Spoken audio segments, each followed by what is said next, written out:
દાહોદના police headquarter ખાતે આવેલ પોલીસ તાલીમ ભવન ખાતે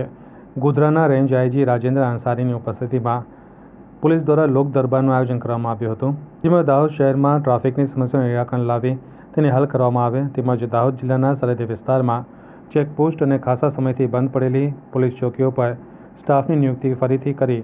રાબેતા મુજબ શરૂ કરવા માટેની રજૂઆત કરાઈ હતી। આ સમસ્યાના નિરાકરણ માટે સ્થાનિક દાહોદ નગરપાલિકા તેમજ પંચાયત અને પોલીસના અધિકારીઓને સૂચના આપવામાં આવી હતી। આ સમસ્યાનું નિરાકરણ લાવવું જોઈએ એ સર્વધર્મ સમાન આ લોક દરબારમાં બહોળી સંખ્યામાં લોકોએ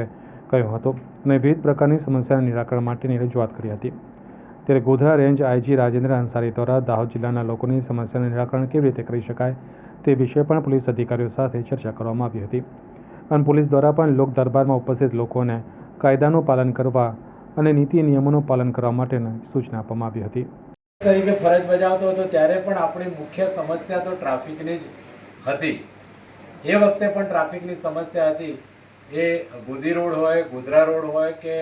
શહેરનો મુખ્ય વિસ્તાર હોય, પણ આપણે જાણીએ છીએ તેમ આપણા